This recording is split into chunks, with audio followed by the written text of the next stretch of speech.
Judith Mel, directrice des affaires institutionnelles d'Ocapost. On peut l'applaudir. L'intelligence artificielle dans notre quotidien.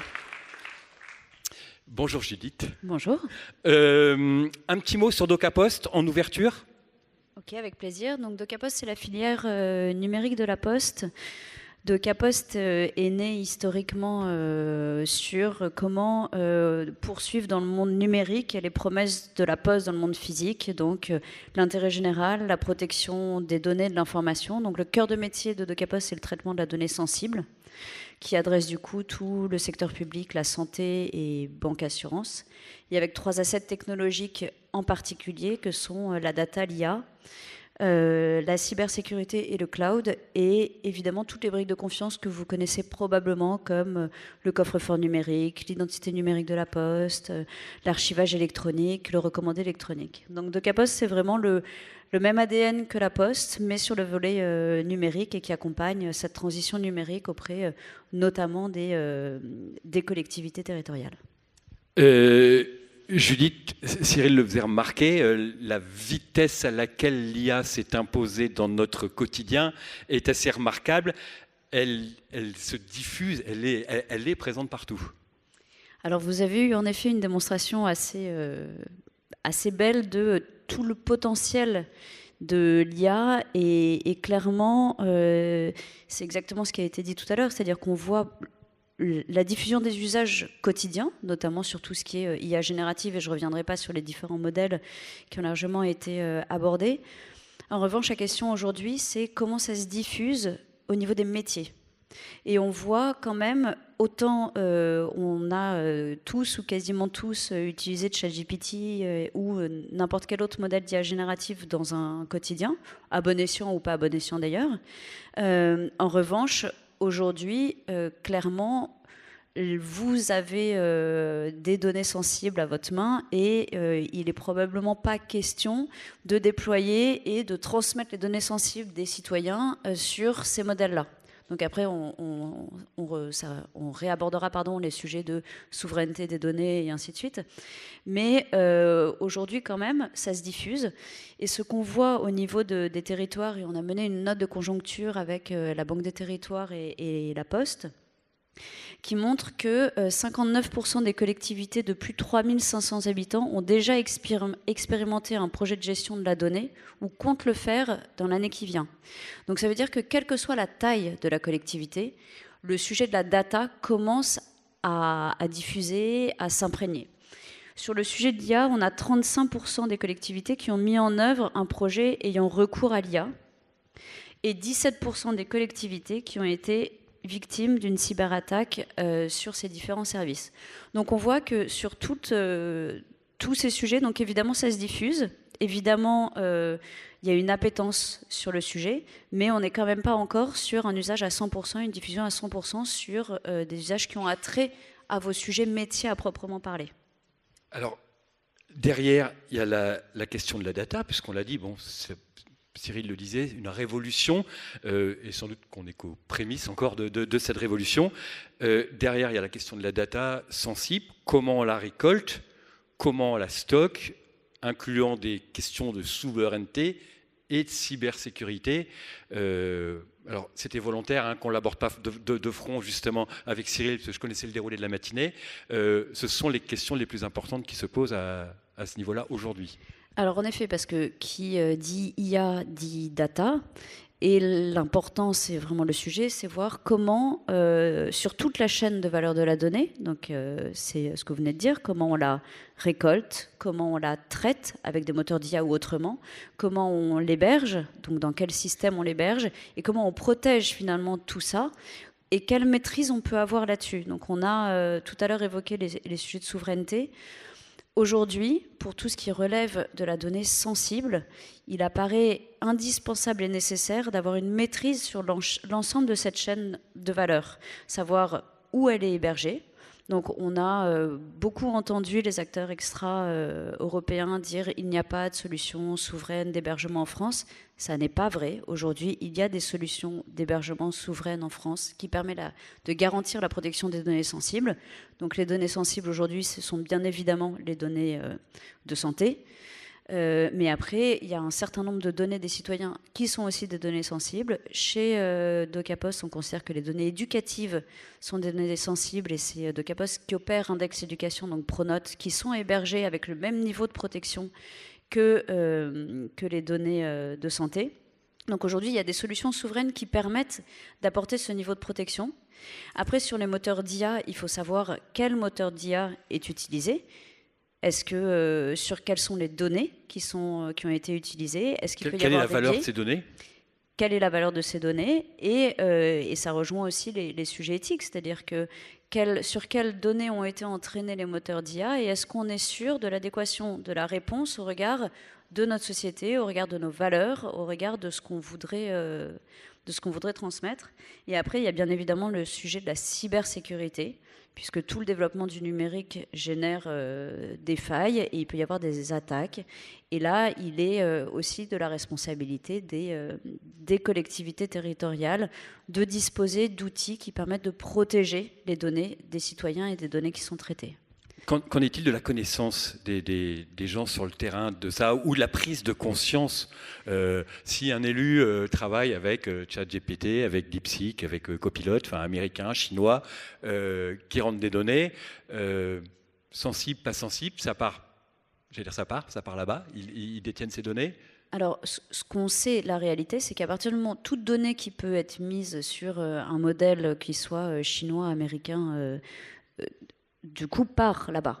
Donc ça, il faut en avoir conscience. Quel est le niveau de...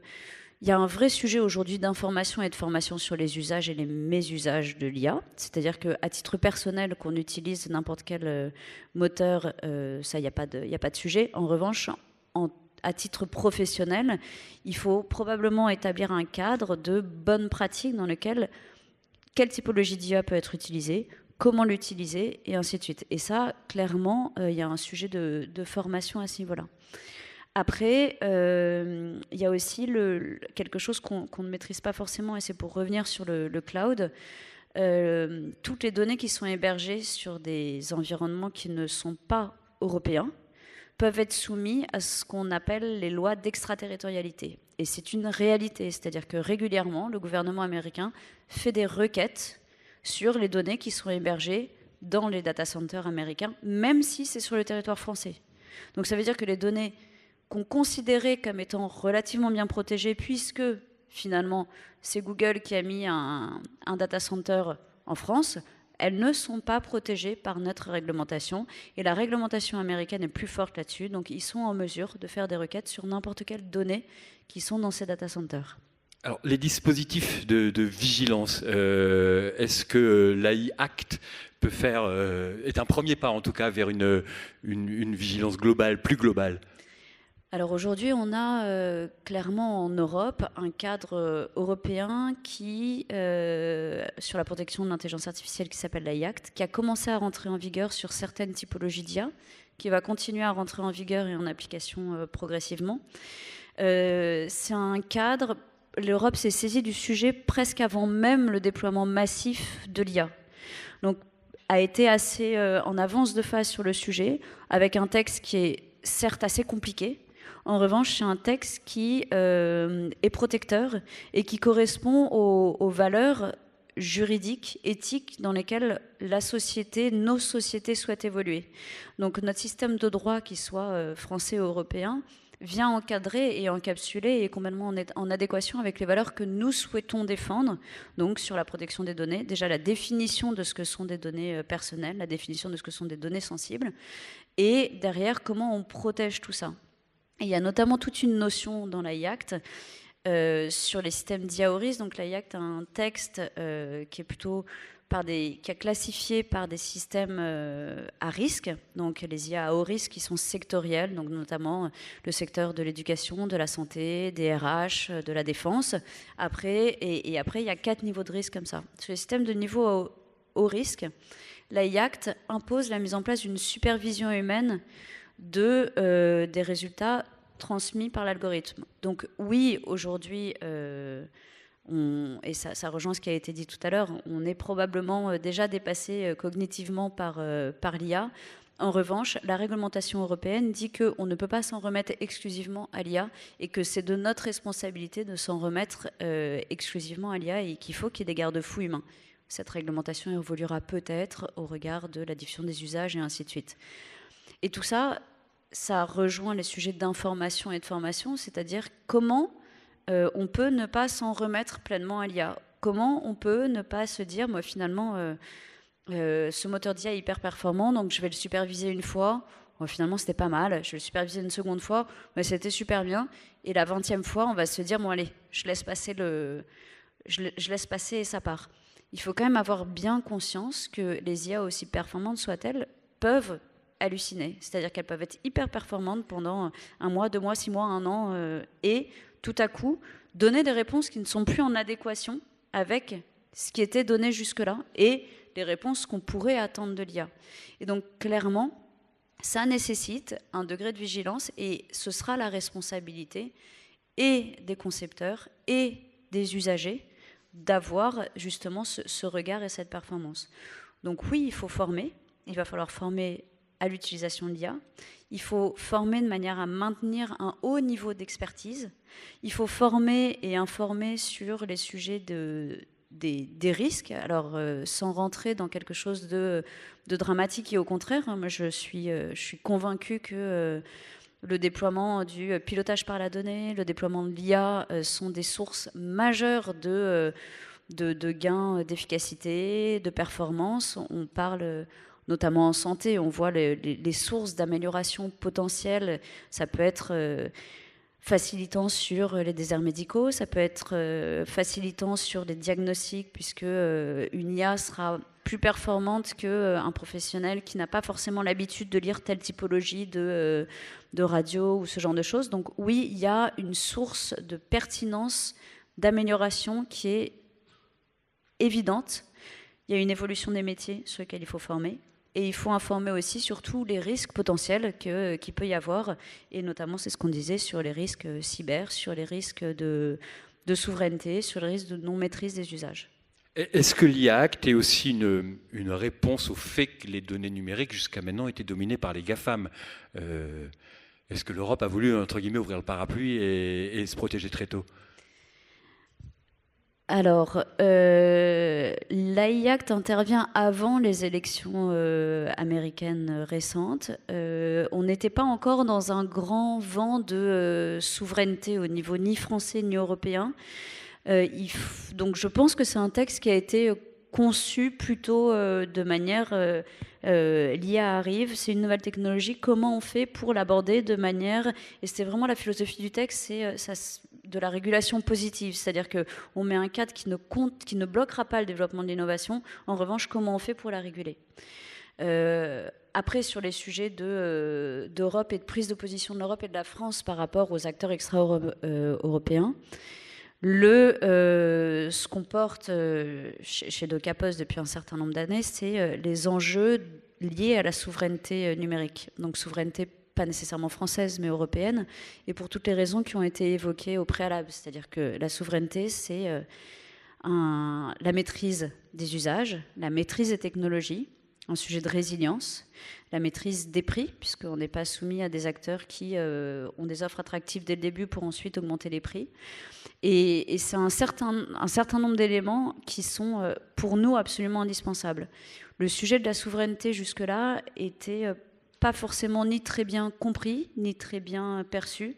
Et les élections aux États-Unis récentes ont fait qu'il y a un vrai sujet maintenant qui devient un sujet politique sur comment on prend en compte cette souveraineté et de la prise de conscience de l'importance. Et que ce soit au niveau français ou européen, on voit que les pouvoirs publics se sont considérablement saisis du sujet et pour essayer derrière de voir comment on peut faire en sorte de protéger ces usages numériques comme on a su protéger d'autres usages, hein, le consommer plutôt local, le textile qu'on a réindustrialisé en France en partie. Hein. Et donc là, aujourd'hui, il y a vraiment une prise de conscience sur le numérique et une industrie comme une autre. Et il faut la protéger. Et avec un sujet encore plus sensible, c'est qu'au cœur, il y a des données et que les données sont à la fois... déjà, je pense qu'on n'a pas tous envie que des données soient transmises ailleurs et utilisées on ne sait pas comment. Et comment on peut derrière aussi avoir une maîtrise sur nos technologies et sur les emplois. C'est presque un mal pour un bien, cette élection de Donald Trump. Enfin, oui, en prenant avec des... Moi, je n'irai pas là-dedans. Avec des gros guillemets, mais je veux dire, dans le sens où notre regard sur notamment les États-Unis, en tant que puissance, a changé considérablement à ce moment-là. Ça a permis effectivement de replacer le sujet de la souveraineté numérique, notamment au cœur du débat public. Et en ça, c'est effectivement éminemment positif. Une IA de confiance, ça serait quoi? Ou c'est quoi?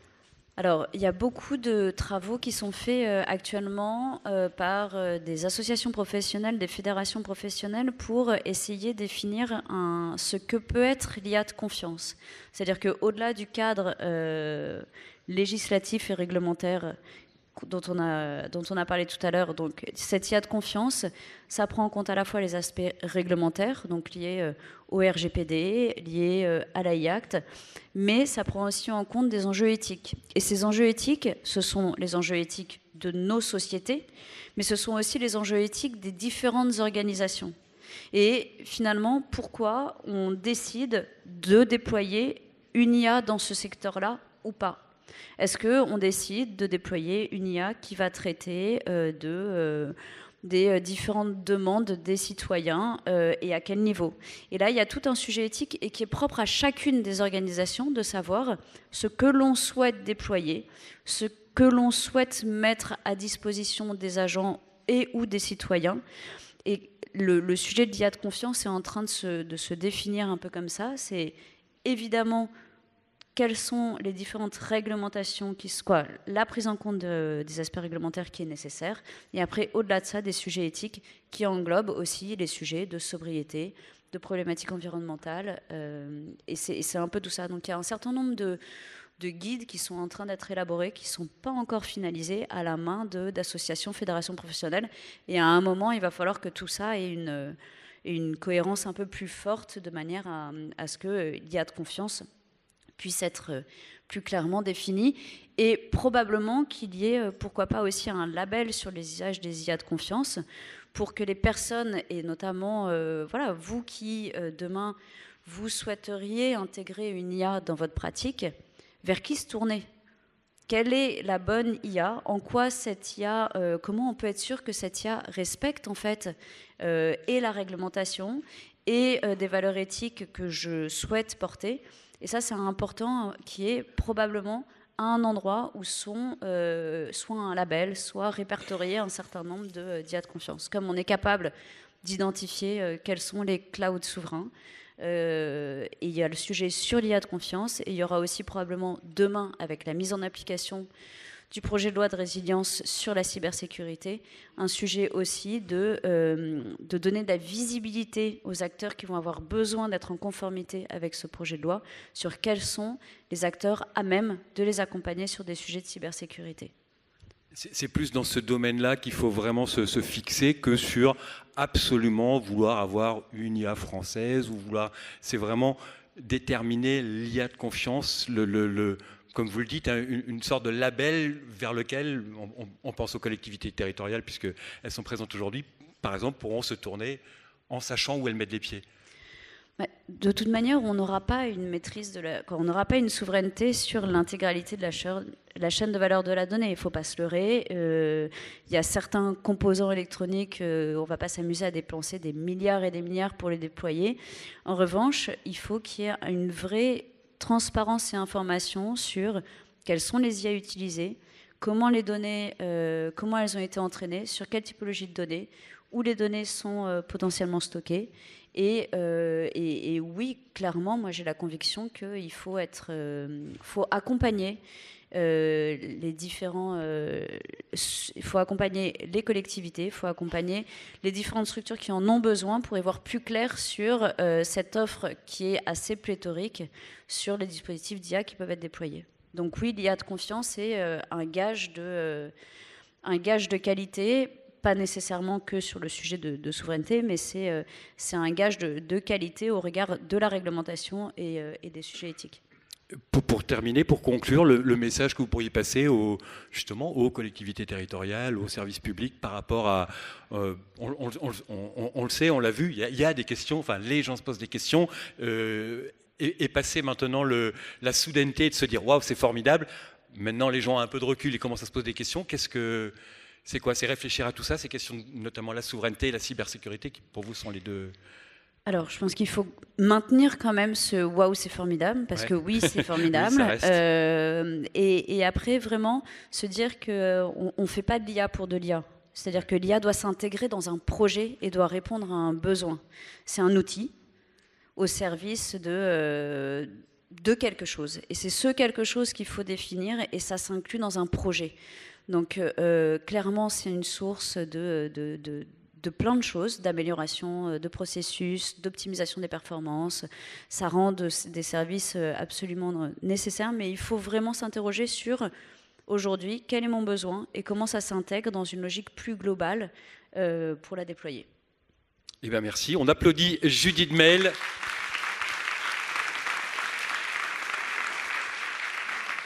Alors, comme pour Cyril tout à l'heure, si vous avez des questions, vous connaissez le principe. Ah ben, je vois une main qui se lève tout de suite. Relevez la main, voilà, que madame puisse vous repérer pour vous passer le micro.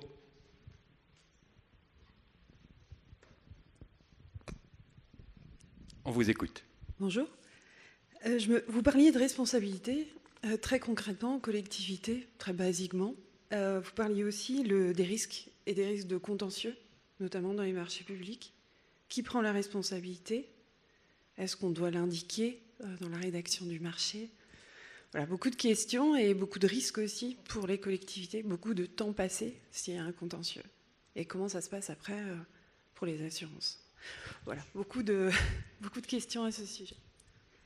Alors, sur tout ce qui relève de la responsabilité, ça, la IACT l'encadre et décrit clairement sur les sujets de responsabilité.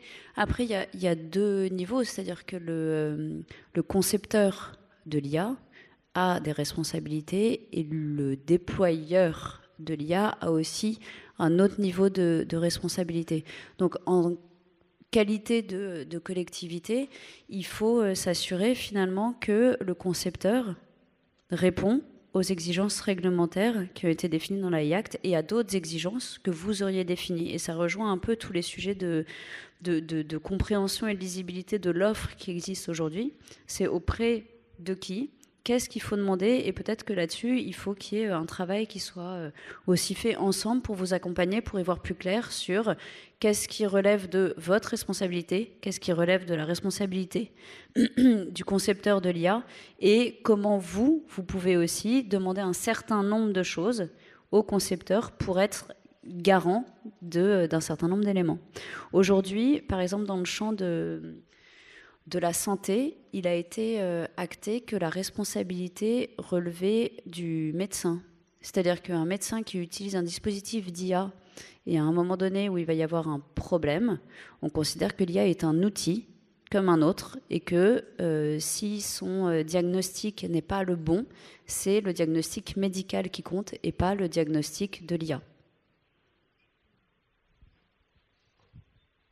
D'autres questions, interrogations ou remarques, hein? J'essaie de regarder. Non, on voit rien. C'est pour ça que je mets la main. C'est bon pour vous?